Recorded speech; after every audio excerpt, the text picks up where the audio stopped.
Hello everybody and welcome back to a brand new episode of the NASCAR Heat 5 Career Mode. I hope you're all having a great day. Today we go racing here in all three series, trucks, Xfinity, as well as Cup at Chicagoland Speedway. We have a special paint scheme, by the way, in the Cup series that you guys will see here in just a few moments now. As we come through, though, into the truck series side of things here for Chicagoland, where we had subscriber Callum Coventry behind the wheel of the truck now as he went down towards turns. One started just outside of the top 10 for this race, so we definitely knew we had a little bit of work to do to get ourselves towards the front, but he did not waste any time. He made it 4 wide to the outside here on the back straightaway of this first and opening lap, right behind that number 2 truck of Rajah Caruth now as he went down into turns 3 here in the Camping Row 225 now, just continuing to run this outside lane, and he was just hoping it was going to work out. Unfortunately, that outside definitely wasn't working like we were hoping it was going to or expecting it to, so he had to end up dropping down to the bottom of the track, and you would see him now start to make up a little bit of ground there, passing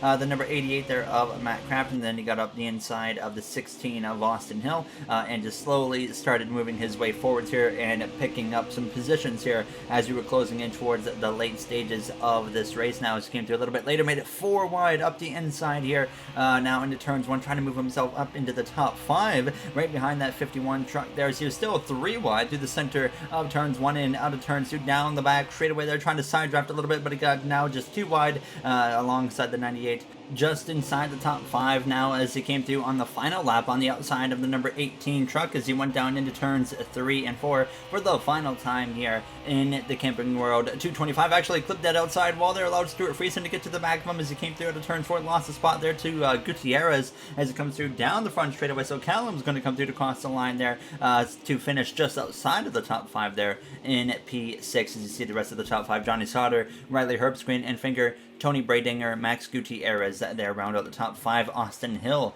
rounded out the top 10 in this race, as you see Mike Harmon at the very bottom of the field now as we come through into the Xfinity Series side of things with Paul Menard as usual behind the wheel for us, getting ready to take the green flag in the Camping World 300 this time out. Haley Deegan was actually on pole for this race. Of course, she just announced that she will be moving up to the Cup Series in replacement of Kevin Harvick, who is retiring at the end of the season in the Cup Series there as we were getting ready to take the green flag. Menard unfortunately had to start at the back of the field after failing pre-race inspection, so he had a lot of work to do if he was going to work his way through the field here and have a chance to potentially win this race today. So definitely the odds weren't in our favor, to say the least, here as he came through at a turn 2 heading down this back straightaway now, so he obviously is just trying to make moves on the inside and work his way through that field as quickly as possible now up the inside of the 61 of Austin Hill. We knew it wasn't looking good now as it came through out of turns 4, so it was just one of those races that you definitely would like to forget here in the Xfinity Series because we never really had a chance, of course, with starting at the back. We come through a little bit later in the race now, and Paul had worked his way up past the midfield or so, passing that 21 of Anthony Alfredo now, but we came through now approaching the final lap of this race here in the Camping Road 300 down the back straightaway into turn 3 for the final time, and he hadn't really pulled away very much from Alfredo now as he came through out of turns for the 8 car of Landon Castle just ahead as it goes down this front straightaway. So a disappointing day for us here on the Xfinity side of things as Paul Menard comes through to cross the line there for a P15 finish, but at the same time a decent rebound considering where we started now, so I can't complain too much there as Ty Gibbs picked up the victory over Quinn Health, who's having a strong run there today at Chicagoland. Sam Mayer down there in P12. Now, as you see at the very bottom of the grid, we got CJ McLaughlin there in last place. Now, as we're going to come through into the Cup Series side of things for the weekend, and we have a special paint scheme like I mentioned here. As you guys might know, Eric Estepp on YouTube, Out of the Groove, his big show that he has on his YouTube channel. Well, I had a community member of Vixen actually make an Out of the Groove paint scheme for myself to run here, so I thought, you know what, I will run it for this episode. So here we are with the Out of the Groove paint scheme as we go down in turns 1 and 2 on our qualifying attempt. The goal was to hit a 30.152 here in Chicago now as we head down this back straightaway towards turn 3. I decided to actually show the whole lap for once here. I never really do this very often now as we come through 3 and 4. Both corners felt really good, but we never really qualify good when it comes to the 1.5 mile track at Chicago. So sure enough, we come through to cross the line a little bit off the goal there with a 30.752 and qualify P20 for the Camping Camping World 400. So definitely a lot of work to do here now in this race as we check out the rest of the qualifying effort. Brad Keselowski down there outside of the top 30. Ryan Preece, Joey Gase, of course, at the very bottom of the field. Joey Logano with a rough qualifying effort. All the Penske cars had quite the rough qualifying effort here, as you see Kyle Busch rounding out the top 10, and then Derek Kraus in the 95 on pole with Chase Elliott joining him there on the front row. All right, boys, we're back on top in the wins list. Hopefully we can increase that to 4 today. We've had some good speed this whole season at mile and a half, so I don't see why we can't run good today other than a poor qualifying spot, so let's go have some fun. Now you hear myself on the radio as we get ready to take the green flag in the Camping World 400 here at Chicagoland Speedway. Derek Kraus well prepared for this race. Look for a lot of speed from that 95 car with that Lightning McQueen paint scheme, as Chase Elliott as well posted some fast laps in practice, so make sure to watch out for him here throughout this race now as we're getting ready to take the green flag on that outside behind that 42 of Ross Chastain. Ross Chastain definitely could be in a bit of trouble here in terms of trying to hang on to that ride now as the green flag is out, and we are underway here for the Camping World 400 from P20 right in the midfield now. Right behind us we got a McLaren as well as Eric Jones there on the inside. I mean Christopher Bell, sorry, not Eric Jones, thinking back way back a few seasons now as we go down into turns. One is he's going to go up our inside and be able to pass us now.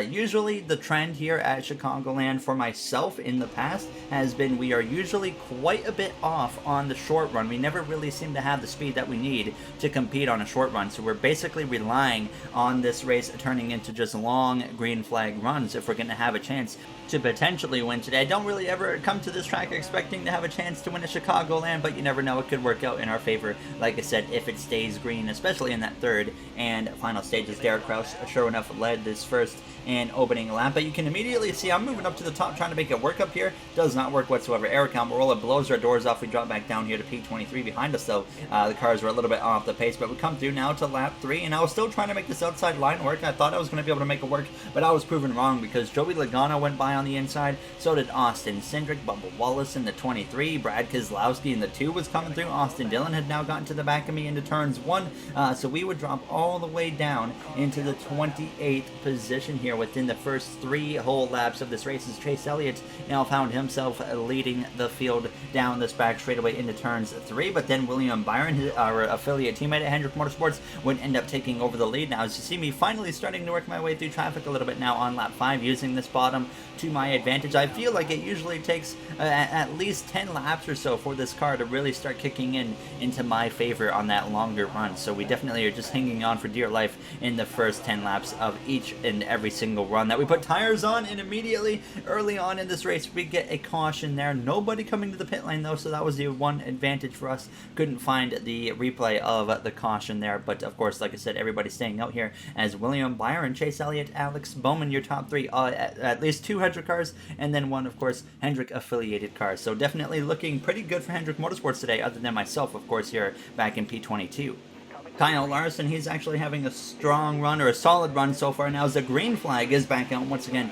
10 laps to go in stage 1 once we cross the line. Hendrick Motorsports has been having a strong season so far. Chase Elliott right now is surprisingly the only Hendrick Motorsports driver that has not won a race. I've won 3 races, most recently at Sonoma Raceway, where we probably were not going to win, but Ryan Blaney ended up coming into the pit lane. Alex Bowman has now won 2 races, and then we've had Kyle Larson win a race at Richmond a while back, so it's now just up to Chase Elliott to put his 9 car in victory lane. And then we also have the affiliate of William Byron there for Earnhardt Johnson Racing, but they of course have not won either. They're down in about that last spot, fighting in that playoff grid, trying to make it into the playoffs. Last season they won a race and then they got eliminated very early in the playoffs, but we've definitely seen quite the step up from that team this season, as right now they lead the way down the back straightaway in that 88 car with William Byron. So definitely setting for a good future with that team right now as we go down towards turn 3 behind our rival of Joey Logano. We've had some run-ins with Logano recently, and it just feels like continuously like we are never going to get rid of Joey being a rival, but I am hopeful that one day we can make it happen, and hopefully sometime this season he will be back to a friendly status now as we make a 4-1 wide, by the way, up the inside of the 20 and the 12 there of Bell, as Ryan Blaney there is in the middle as we come through out of turns 4. So we're now finally up inside the top 20, but it took us 13 laps to even get up into the mix just a little bit now as I continue to get aggressive. You're making it 4 wide again with Bubba Wallace, Brad Keselowski, as well as I believe that was Derek Kraus there as we go down into turns 1. Kyle Larson leads this little group of cars. I was mentioning Kyle Larson having a good run, but then the caution actually comes out again here in Chicagoland, but this time that is going to force everybody to the pit lane. There actually appears to be potentially the 41 of Cole Custer having issues actually now, as that will not surprisingly end his races. We're going to come into the pit lane here, put 2 cans of fuel in the car, 4 fresh tires, and get ready to go green for now just a few lap dash here to end stage 1. P17 is where we now find ourselves, right behind the number 6 car of Todd Gilliland. Now as the green flag is back out, just 3 laps to go here in this first and opening stage. Casey Kane now finds himself out in front. We did have a couple cars, or a couple drivers stay out there at the end of that caution, and Casey Kane was one of those drivers. So now we know that there's going to be a bunch of slow cars being held up. You see Joey Gase as well leading that second lane. So definitely not what you want to see if you're running up front, but for myself, it's great here as we go down this back straightaway, but still behind that 6 car of Gilliland. You see Ross Chastain jump all the way up to the top there as we continue to run about P15 as we exit turns 4. Kyle Larson continuing to fade down the order, and we've seen this trend from Larson so far quite a bit this season. He's definitely got some decent pace sometimes in qualifying, and then just fades as the race goes on. The start of the season was great for Kyle Larson. He was in the mix for wins, and then he eventually did win at Richmond, but now ever since that win at Richmond, he's been fading now, as you would see myself move to the outside of Chase Elliott, who ended up getting stuck behind that 82 Red Bull car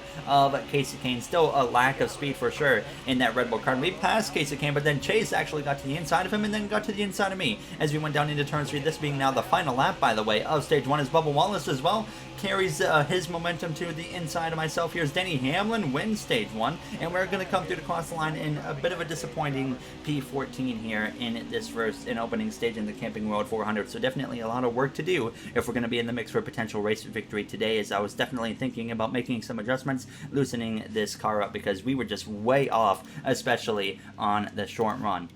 Yeah, boys, that was not good. The short run really, really sucks right now, but I mean, we'll just have to kind of work on the car and deal with it as we go, and hopefully we can find something here. There you hear myself on the radio. So down in P14 after starting P20. So in reality, we only gained about 6 spots, but we gained 1 spot there, overtaking Bubba Wallace on the pit lane. Now move up into the 13th starting position for Stage 2 here. Right behind that 6 car of Todd Gilliland now as the green flag is out. Stage 2 is underway, and of course, for the start of Stage 2, we'll go into the amp segment.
There you have the amp segment here at Chicagoland Speedway. Now P13 after just a few opening laps of this second stage here now as we come through turns 1 and 2 now. So unfortunately, once again, struggling on that short run pace, and you're going to once again see that come into effect now as Austin Dillon was able to get to my inside. Joey Logano, my rival, had gotten here, and I said, you know what, I'm just going to move aside, let you go, because I really do not want to have a run-in with Joey right now. So I end up letting him pass. Keselowski goes to the inside, so we now drop down into P16. Bubba Wallace tries to get to my inside, but I was able to hold him off there as I would now try to fight my way back forwards. Now with 10 laps to go on the stage, the car was starting to come into my kind of advantage a little bit here, as you see me attacking to the inside of Gilliland, as well as we got to the inside of Austin Dillon on lap 8 of 17. Now as we go down into turn 3, Denny Hamlin, by the way, still leading the way. He's looking for his second win of the season now, and actually looking at past season stats for Denny Hamlin in the career mode. Each and every passing season of this career mode, his win count has actually gone down per season as a caution actually ends up coming out here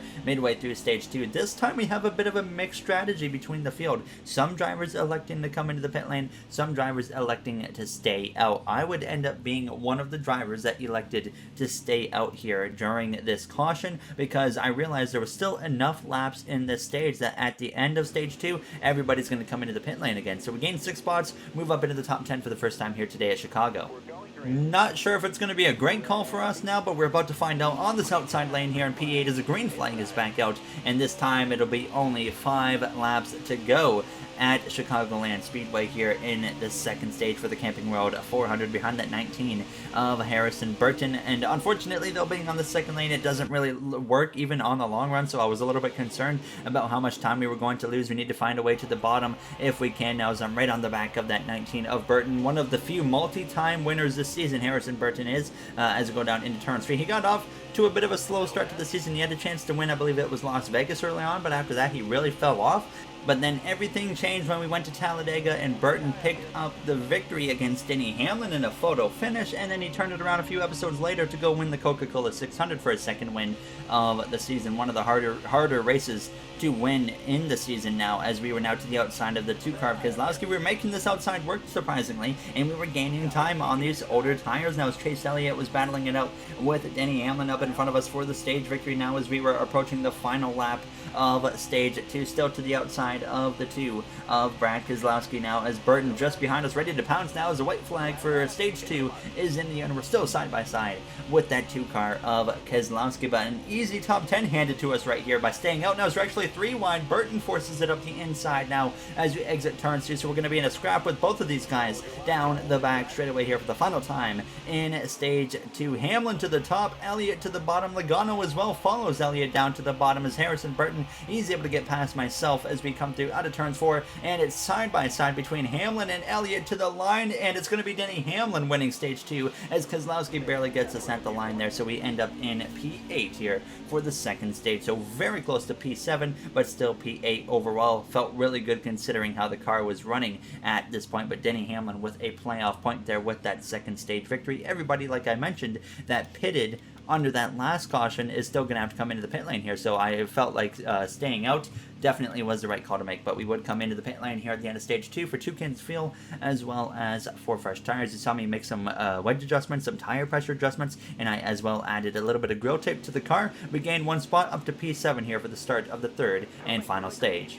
Right behind that number 02 car of Eric Jones as we are back underway for the start of the third and final stage here. Now about 25 laps to go in this race, and if it stays green to the end, we should have to come into the pit lane here now under the green flag conditions as we go down into turns 1 up that inside of the 19 of Harrison Burton. Chase Elliott off to quite the poor restart now, and this opens the door for myself to gain a few spots there as they're 3 wide behind us between Austin Dillon, Brad Keselowski, as well as Burton now as we go down into turn 3. Eric Jones having a good run. Eric Jones has been having a solid season, but the situation for him not having a win is going to end up getting him no chance at making the playoffs, basically. So he definitely needs to get on the attack here today as Joey Logano finds himself out in front looking for his second win of the season as Keselowski looks to my outside here as we come through to turn 2, and once again that short one still isn't there. Even after those adjustments to loosen up the car did not feel good whatsoever, so I was just hanging on for dear life at this point as Alex Bowman's to my outside along with the 3-car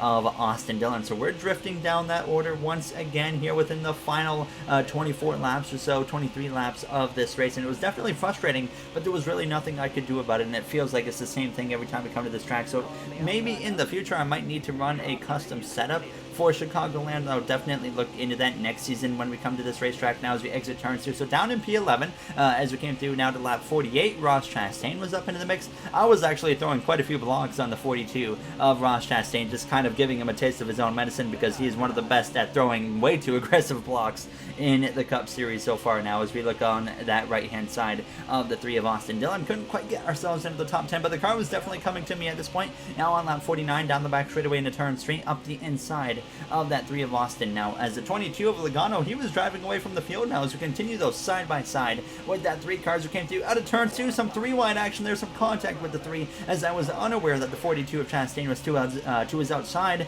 and I made the mistake of just coming up too far, and unfortunately it resulted in some contact, but fortunately it didn't turn into anything more. So we make the move up into P10 now, past that 3 car of Austin Dillon. Then out of nowhere, William Byron's back up into the mix. Both him as well as Alex Bowman kind of got shuffled back when they decided to pit earlier in stage 2, and they were still working their way through the field, and sure enough, Byron would just destroy me here in the corner. So he blew by me, but then we continue to actually remain with him, because now he was stuck behind the 48, who was stuck behind the 2 of Brad Keselowski now, as I was just trying to follow through to the inside of Harrison Burton. Then we get to the back and to the inside now of the 41 of Cole Custer. We pass him back up into the top 10, P9 now to the inside of Brad Keselowski, and all of a sudden we're going to be able to move up into P8. So if it stays green to the end here, I felt pretty good about our chances to get a solid finish of potentially 6th out of this race at least, or maybe even better.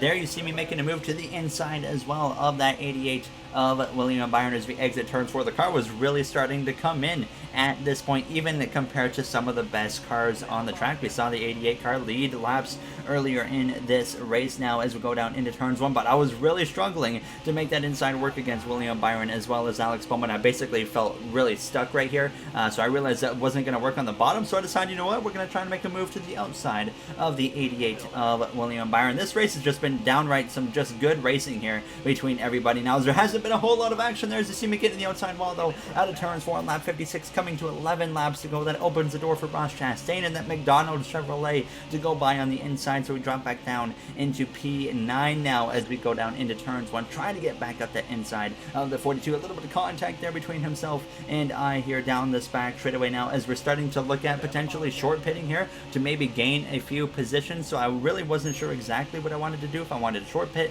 or just stay out as late as possible as we clear the 42 of Chastain on the exit of turns 4. So now approaching 10 laps to go in this race as we came through now. 3 laps of fuel in the car on lap 60 of 67, 8 laps remaining at this point. Once again, we had run down the 48 of Alex Bowman. I make a move to the inside of him, and now we're going to actually be able to move ourselves back up into the 7th position here as we come through out of turns 4, but he's going to have that momentum back on the exit of the corner now, so that was really frustrating trying to make the passes on guys like Alex Bowman on the inside now as the fuel light had come on, sure enough, on lap 61, so I realized I was going to have to come into the pit lane very shortly here as we exit turns 4. Bowman was kind of side drafting me there on these front straightaway right there on my quarter panel, and it was pulling me way back here, and now he gets almost even with us as we go down into turns 1, but the caution comes out with 6 laps to go. We were going to have to pit this very lap, so now this forces everybody into the pit lane here. So of course we're going to take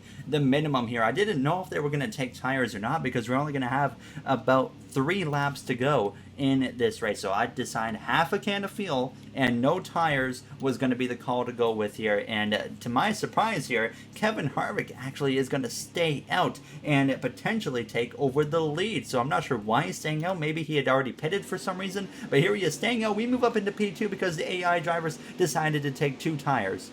So now the front row is completely different. Joey Logano was running away with the victory now as we are back underway with 3 laps to go here in Chicagoland for the Camping World 400. And now my mindset had completely changed. I said, you know what? If I can't pass Kevin Harvick here on the exit of turns 2, I know my chances of winning this race are completely gone. So if that happens, I'm going to just try and hold off Joey Logano to make sure Harvick goes and wins instead of Joey. So sure enough, Harvick clears me. I realize my chances already have come to an end with the tire disadvantage. So some contact actually between myself and the 22 Logano, but I was trying to hold him back. Didn't really do a good job of it now as Chase Elliott, my teammate, goes through on the inside as well as we exit turns 4 down this front straightaway, and Eric Jones goes to my inside. 2 laps to go here in Chicagoland. Kevin Harvick actually pulling away from the 22 of Logano, showing just how strong sometimes that clean air can be here as we go down into turns 1. Everybody around us has fresher tires, so you're going to see the effect immediately now. Down to P7 with a lap and a half to go. Alex Bowman now up into P5 behind Eric Jones in the McLaren. Unfortunately for Jones right now, running P4, making a move for P3 on Elliott isn't going to do anything for him here as we slide up the track on the exit of the corner nearly into the wall. Hamlin makes it 4 wide with Burton as well as Byron as we start the final lap here as the tire light has come on, but that is not going to matter now on this final lap. Chastain side by side behind us with Brad Keselowski as I send it into turns. Went a little bit too hard there on that right side of the 19. We slide up big time again, dropping outside of the top 10. Keselowski running in that 10th spot. Cole Custer to my outside there as we barely get to the outside of Brad Keselowski into turn 3. Harvick long gone as we come through turns 3 and 4, but unfortunately we have nothing for the 2 of Keselowski.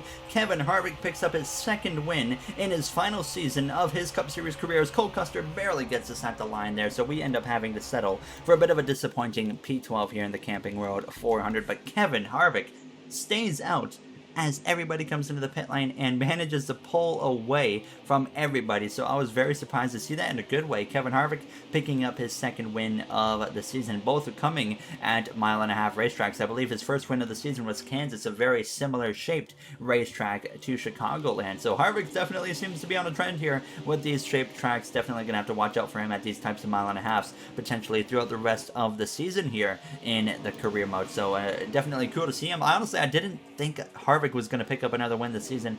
Just proved me wrong right there though now. But in the next episode, we are not doing the Pocono doubleheader races. We're actually doing my own version of an all-star race here for the career mode. So in the next episode, I'll give you guys a rundown of how that's all going to go with the format of the race and whatnot and what's on the line. It will be 40 cars though in the all-star race. Every single car has an equal engine to one another. So basically NASCAR providing a spec engine. I cannot wait for you guys to see that episode. I already recorded it, so I'm going to edit it tonight, and hopefully you guys will enjoy that one. And as always, if you guys enjoyed this episode, you know what to do. I'd like to thank you all for taking the time out of your day to watch this episode. It really does mean a lot to me there. As you see the playoff grid, Harvick now the 4th driver this season to pick up more than one victory. So only 4 multi-time winners this season, as Bubba Wallace now the first driver out of the playoffs, 15 points below the cut line, but Cindric on down is already in a lot of trouble, 60 points plus for those guys below that cut line. But of course, before we end this episode here, now I should mention Logano, of course,